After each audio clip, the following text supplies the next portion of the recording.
Well, welcome to Britain's Newsroom, and we're going to get stuck in straight away because joining us now is the leader of Reform UK's Doge programme, Zia Yusuf. Zia, thank you so much for joining us this morning.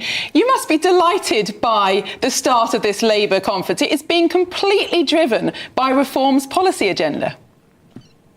Well, the reason why it's being driven by our agenda is because Reform, because Nigel Farage actually listen and have the finger on the pulse of the British people and the British electorate and are coming up with practical solutions for the issues and problems that affect their lives on a day-to-day basis. And in contrast, you have a Prime Minister who has just kept up the tradition of smearing and belittling anyone who says, you know what, mass untrammeled immigration to the tune of millions and millions of people that came here against the wishes of the British people are racist.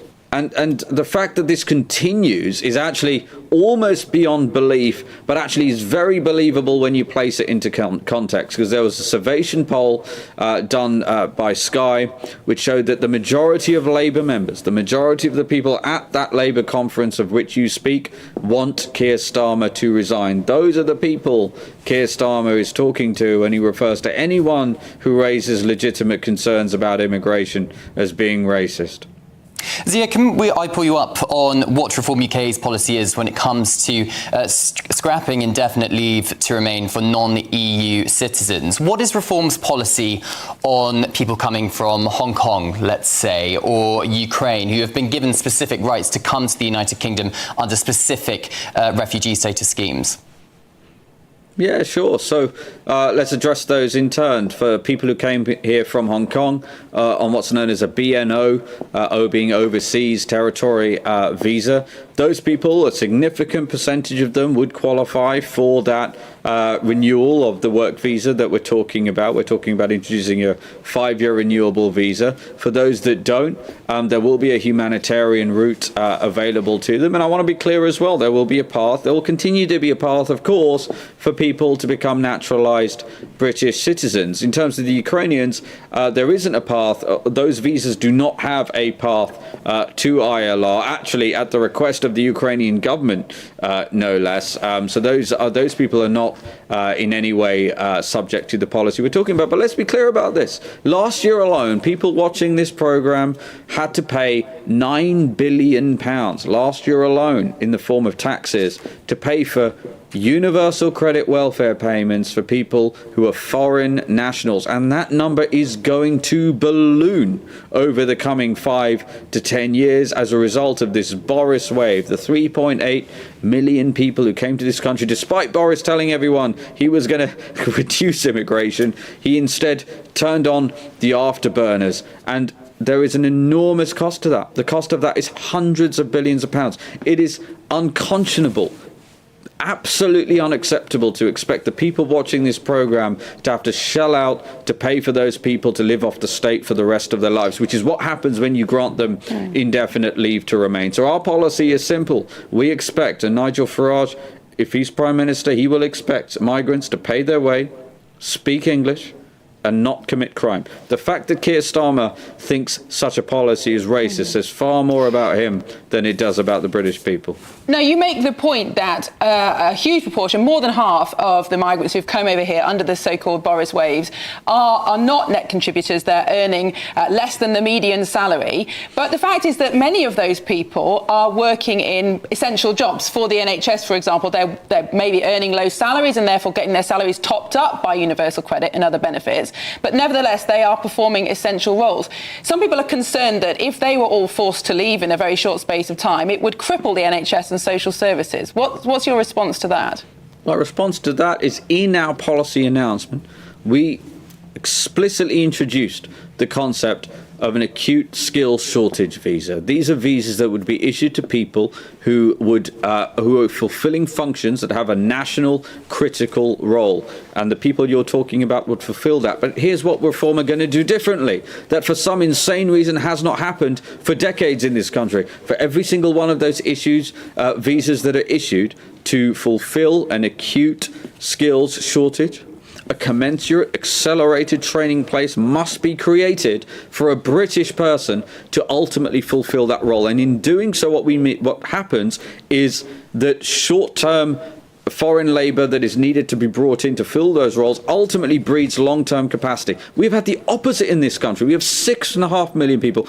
Miriam, you know this better than anyone because you're across these numbers. You've done a lot of work in the welfare space.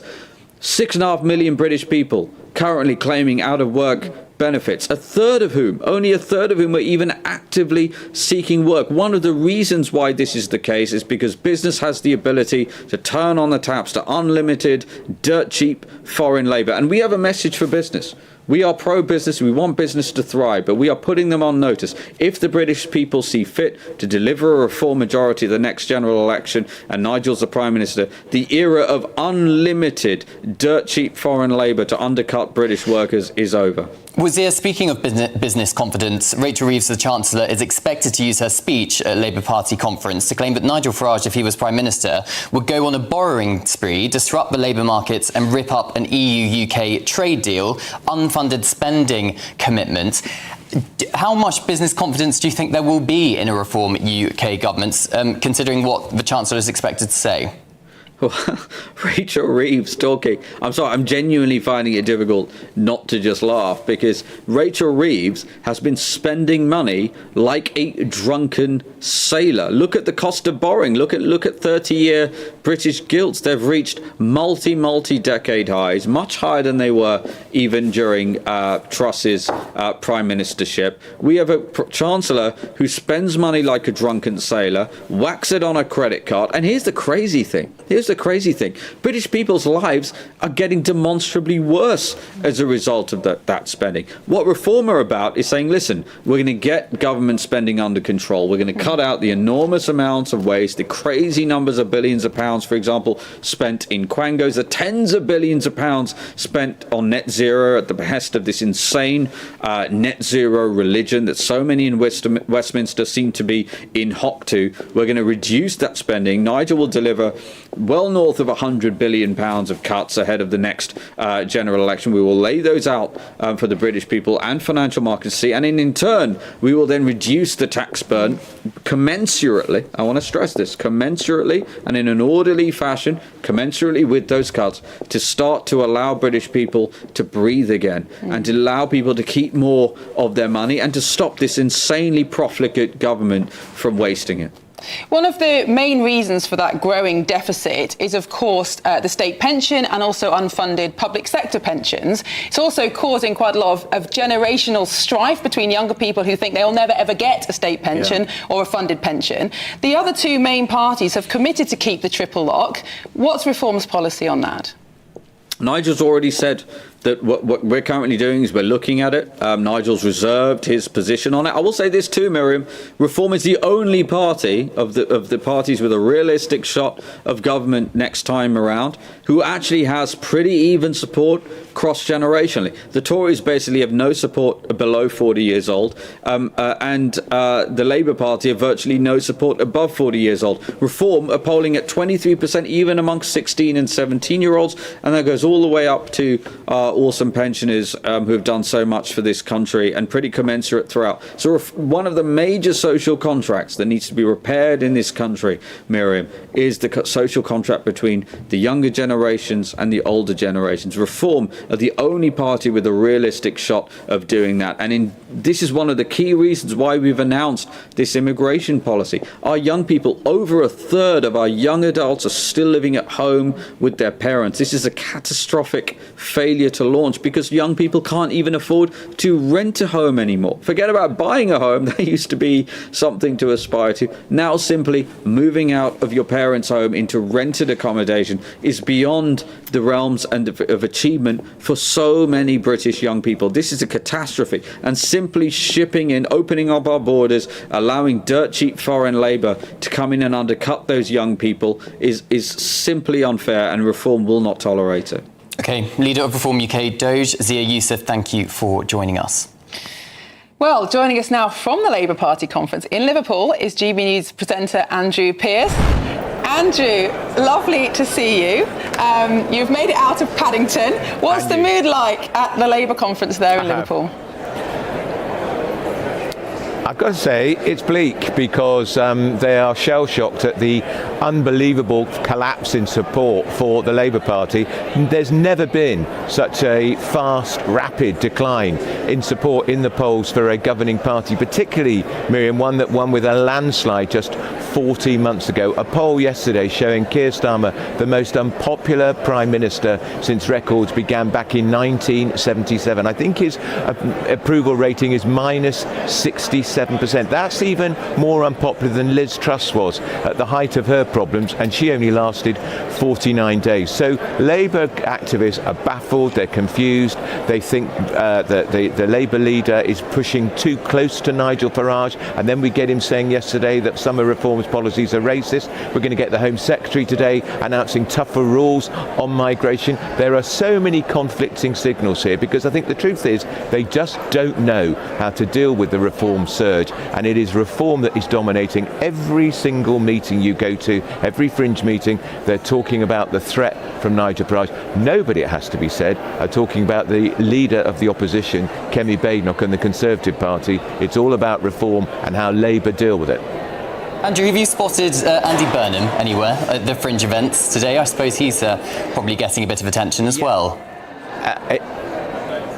Well, he has, and there's no doubt many people here, including, I'm told, Andy Burnham, think he's probably peaked too soon. It was one thing to give an interview to the New Statesman saying, I'm thinking of running, but then he gave an interview to the Daily Telegraph, and he spoke at a fringe meeting yesterday and conspicuously kept the cameras out. So he's obviously trying to be a bit coy after the event. But of course, in this modern world now, everybody has a camera. It's called their telephone. So he was filmed saying he's not backing down. But I do think there's a sense that the king across the water, as they call him here, has probably played his cards a bit too early. But the fact remains, if you look at the polls, he is way ahead of Keir Starmer, who most Labour Party members and supporters would think would make a better Prime Minister. That is an extraordinary poll, the fact that more than 50% of Labour members actively want to get rid of Keir Starmer, not just disapprove of him, not just dislike him, but actually think that MPs should act to oust him. Andy Burnham is not currently an MP. If there were to be a leadership election now, he couldn't stand. Are there any other names being talked about as potential successors? People are still talking about Angela Rayner. Can you believe it? Angela Rayner, who's not here, the deputy leader that was, the one who resigned just a few weeks ago, when her name was mentioned on one of the stages yesterday by, I think it was Steve Reid, the new housing secretary, there was a large and sustained roar and cheer from the conference floor, the biggest cheer of the conference so far. I mean, it's inconceivable that she could come back as leader right now, but maybe 2 or 3 years' time. But what people are saying, Miriam, is come May, there's going to be some bruising local elections when Reform almost certainly will win Wales. They'll make gains in Scotland where they've not been strong before. There'll be a lot of big gains from the Conservatives in England, and that's when the pressure will be both on the Prime Minister and on Keir Starmer. But the truth is, it's very, very complicated and difficult to unseat a Labour leader, let alone a Labour Prime Minister. I mean, just think how long they stuck with that loser, Jeremy Corbyn. 5 years. This guy won an election only 14 months ago, the biggest majority since 2001. So he's not going anywhere just yet. Gosh, well, Andrew, we'll be joining you throughout the programme from Liverpool, but for now, thank you very much. Considerably easier to oust a Tory leader, isn't it, Cameron? Maybe yes. They should be learning from the Conservative Party. Well, I remember Labour politicians criticising the Tory government last time for switching their leader so often, and now they're considering doing the same thing.